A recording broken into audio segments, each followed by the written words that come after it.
On this episode of The Best of the West, it's part 2 of our Mongolian adventure. Together with Robert Reed and Brian Martin of Asian Mountain Outfitters, we're headed across the Gobi Desert in pursuit of ibex. This desert region of Mongolia, although arid, hosts a thriving population of gobi ibex. Rugged terrain and high temperatures make for a challenging hunt. Then we head for higher ground in search of hangai argali. As one of the 3 argali species that inhabit Mongolia, the hangai range is centrally located in the Hangai mountain range, an expansive region that often requires long-range shots to be successful. Having hunted gobi argali on the first leg of the trip, Robert now knows what to expect. My gobi argali hunt, which was a couple of days of really hard hunting, those are generally really long shots. The Gobi Desert is wide open, you're rolling hills, and usually you expect to take really long shots.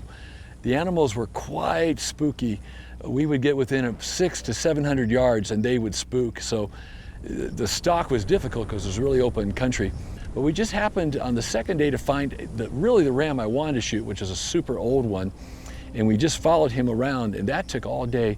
But we actually laid down, waited. Those animals came by us, probably not less than 200 yards eventually. But this was having guys glass from probably 4 or 5 miles away, watching them and just letting us know when they were getting close. And that was a little more of an ambush hunt. But that was a great old ram. That was a perfect ram.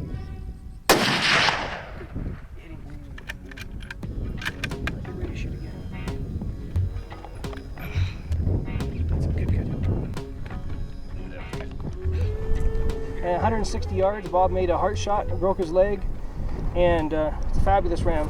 Big old fighting nose, lots of scars on his horns. It's a perfect ram. Needing to resupply on the way through Ulaanbaatar, the guys made the most of their afternoon in the capital city. There's a lot to see and learn about Mongolia when visiting. From the Mongol Empire and the rule and reign of Genghis Khan to the vast species of wildlife that are found throughout Mongolia. For instance, there are 139 mammals in Mongolia, all the way from gobi ibex and gobi bears to black-tailed gazelle and the Asiatic wild ass. Aside from museums, statues, concerts, and souvenirs, there's not too many places in the world where you can order fermented mare's milk with your dinner, alcohol made from horse milk. Go hard or go home when you're in Mongolia.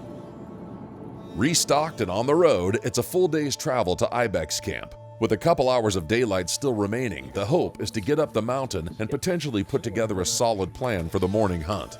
With no other ibex hunters in this region, the guys will have the mountain all to themselves.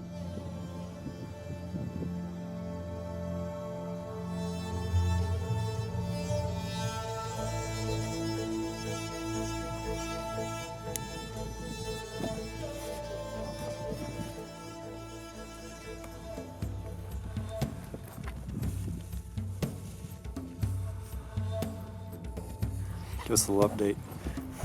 Hunting ibex in the Gobi Desert. Parked in a wash, gonna climb, look, shoot one.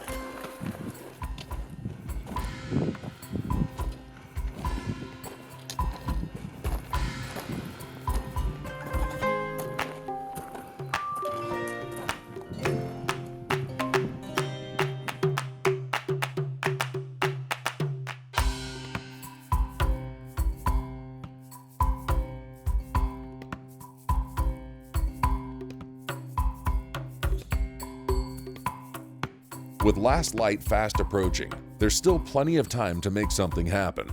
Even though the herd is within range, it doesn't have any mature billies in the group. 2 species of ibex in Mongolia. We have the gobi ibex, which we've been hunting down here in the south, smaller bodied than the mid-Asian or the Altai. They're a desert animal. As you can see, I didn't even see any water out there, but there must be some water holes they're getting water at. I think today, between the 2 groups we split up, we saw 80 of them. Beautiful little animal. This time of year, the animals are almost all brown, but in another couple months, they'll have big white saddles on them.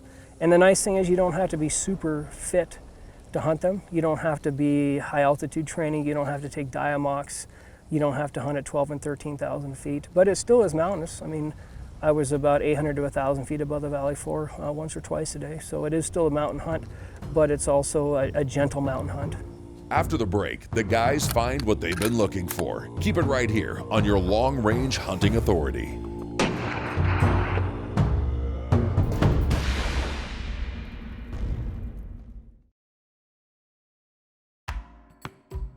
The Best of the West is brought to you by Hornady, accurate, deadly, dependable. Zeiss spotting scopes and range-finding binoculars. Huntin' Fool. The Best of the West shooting systems. Defiance Custom Actions. The Wild Sheep Foundation. Huskama Optics Canada and LongRangeStore.com.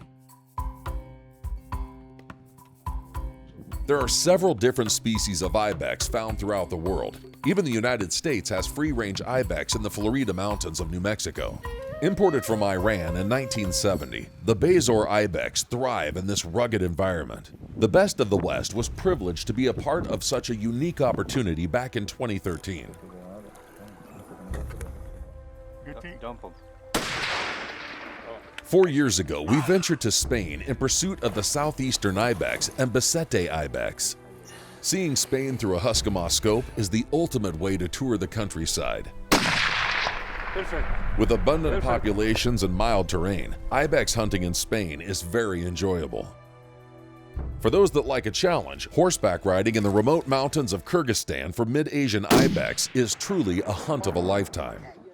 With base camps at over 10,000 feet in elevation, you might be short of breath, but rarely short of excitement. With sights now set on gobi ibex, the team makes its way to higher ground well before first light. To make the most of the morning hours, Brian and local herdsmen will split off from the group and radio if they find a potential billy. By summiting the mountain before the sun rises, the ideal situation is to find the ibex while they're still bedded and move into position before they begin to feed. Finding bedded ibex is a challenge in and of itself. Spotting them before they see you is even harder. Each section is methodically checked before advancing up the mountain. Ibex use steep terrain to aid against nighttime predators, generally starting each morning high on the mountain and working lower throughout the day.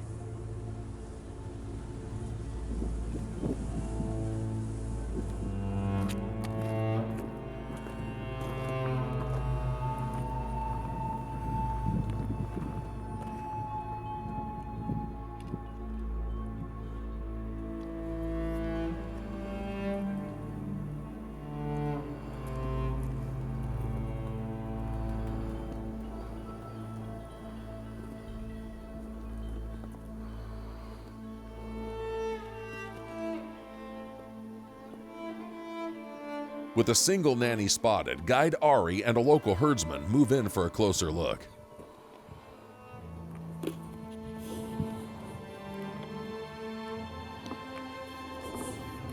With only seconds to field judge the billies within the group, Ari deems none of them are worth pursuing. Making the most of the current vantage point, the guys will pick everything apart before moving on.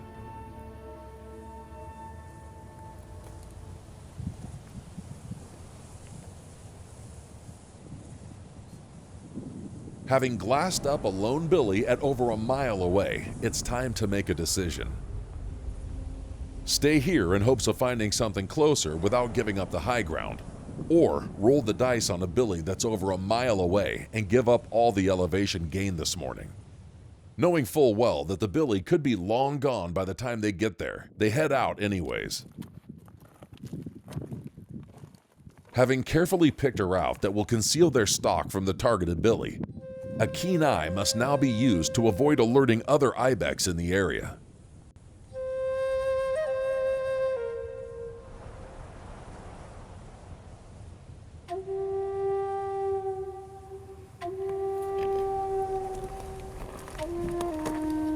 Having taken great caution throughout the stalk, there's only one ridge separating them from where the billy was last seen.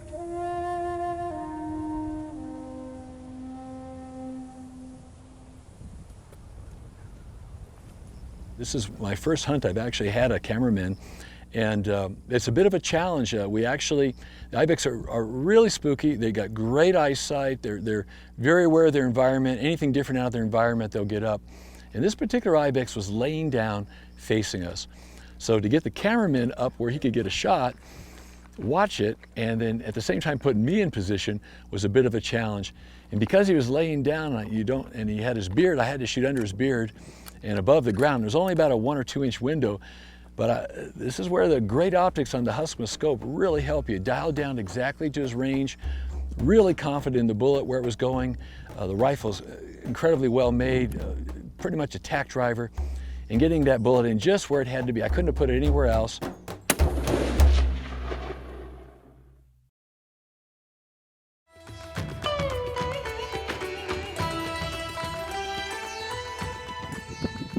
And because he was laying down, and he had his beard, I had to shoot under his beard and above the ground. There's only about a 1 or 2 inch window, really confident in the bullet, where it was going. Even despite then, he ran about 100 yards. And it was quite amazing. So, but all in all, a bit of a challenge to get set up correctly, but really fun in the end. This guy just is beautiful. Gorgeous territory, crazy weather, raining, cold, then real hot, all different temperatures. This morning we got up high, glassed for probably an hour and a half, and finally spotted probably over 25 animals. Finally looked at this guy and started following him out. Took us about a 1.5 mile stock. Finally got close enough and dialed the gun in, shot him at 200 yards. He was bedded right, tried to shoot right under his chin, just a couple inch shot, but the gun came through. So the Best of the West is my second gun from Best of the West that I've killed big animals, big ibex and sheep. Just a tremendous function. Couldn't have gotten a better shot, better rifle, and a great hunt here in the Gobi Desert of Mongolia. After 2 incredible hunts in the Gobi Desert, it's time to pack it up and head for higher ground. In the search for hangai argali, we drive cross-country for hundreds of miles, and in the process, gain thousands of feet in elevation. Changes in elevation equate to changes in ballistics. The double-stack turret design from Huskma Optics provides dual elevation and temperature data to ensure pinpoint accuracy across any change in elevation and temperature. No holdover, no guesswork, just dial and squeeze. That's the Huskma advantage.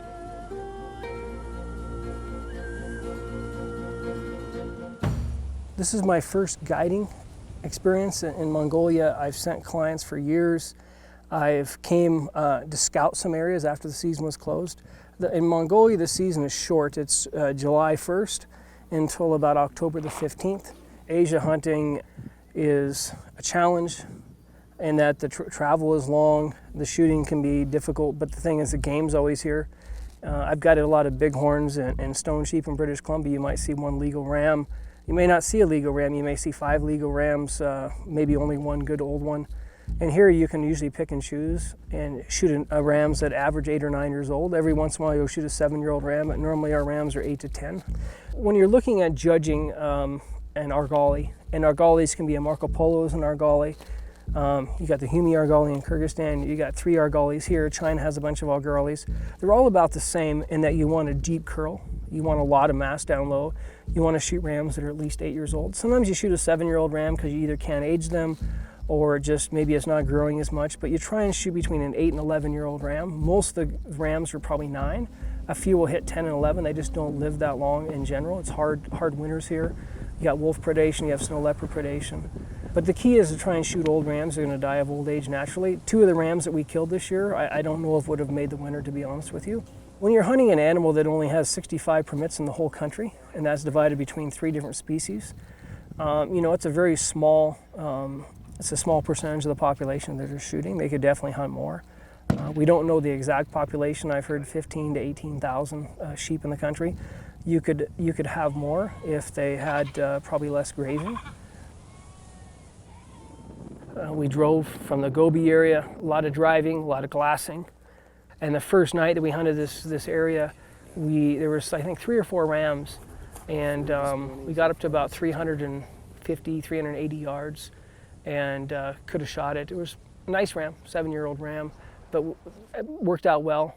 Bob got to do a few dry fires on it and decided not to shoot it. It was a little smaller than we thought. Probably was about a 44 to 45 inch ram, but no broomage. Really nice ram, but he needs 2 more years really.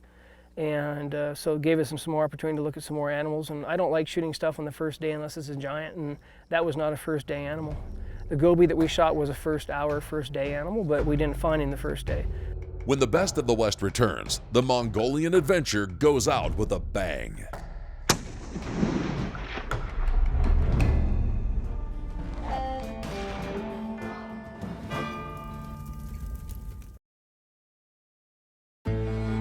The Best of the West is brought to you by Hornady, accurate, deadly, dependable. Zeiss spotting scopes and range-finding binoculars. Huntin' Fool. The Best of the West shooting systems. Defiance Custom Actions. The Wild Sheep Foundation. Huskama Optics Canada and LongRangeStore.com. For information about hunting international sheep and big game hunting, please call Brian Martin at 250-317-5525 or visit online at AsianMountainOutfitters.com. For more information about the products and gear used on today's show, please visit LongRangeStore.com or call 1-866-754-7618.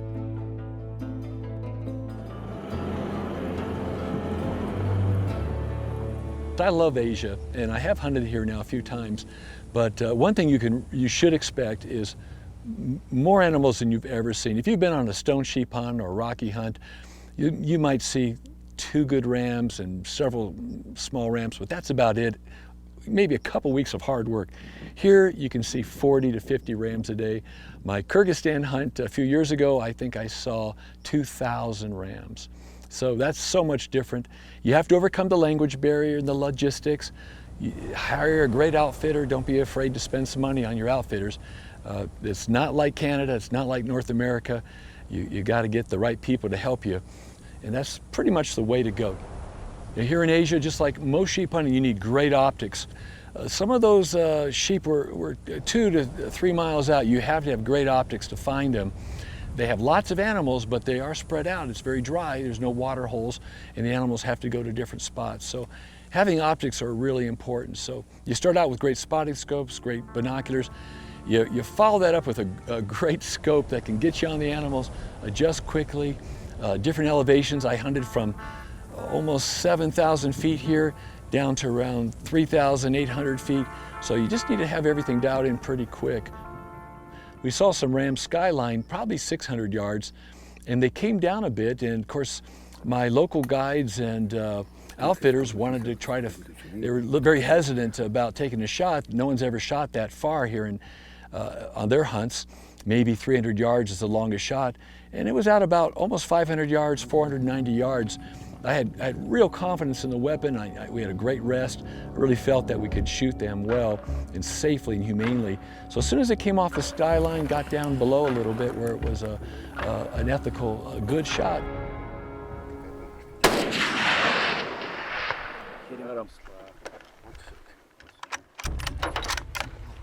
Which one is he? I got him good. Now that gun's accurate too.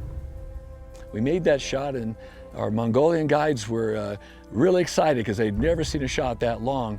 But again, if you have the right weaponry, it really helps. We'd hunted several days for our hangai, argali, and difficult to find the right animals.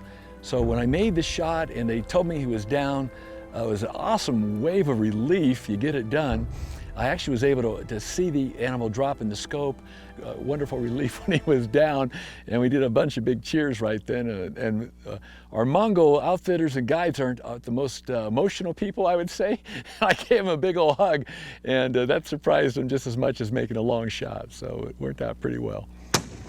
All right, we're hunting in central Mongolia, a couple hours from Ulaanbaatar in the hangai area. The hills aren't too rough. Able to drive around and glass in the vehicles. It's kind of like antelope hunting for sheep, isn't it? Yeah. And this was the 10th ram we saw this morning. We saw 19 yesterday in 2 days here. We had to move an area. This area has a lot of rams in it. Great ram. They're not as big as Altais, but they're bigger than the gobis. Yeah, Bob did a great job here shooting that Best of the West 7mm. Very happy with the ram. Thank you, Brian. Thank you, Mr. Bob.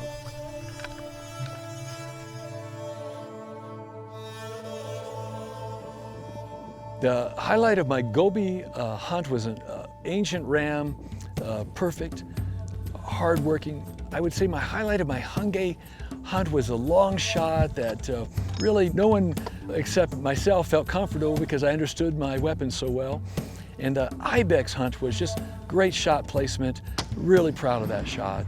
Extremely hard, but having the right weapon and optics to do that was just icing on the cake. If you want to go to a place that has crazy weather, from deserts to high altitude, huge country, tons of animals, hardly any people, Mongolia is the place to go. It's quite an awesome adventure here. Thanks for watching this week's episode of The Best of the West. Please join us next week for more long-range hunting adventures.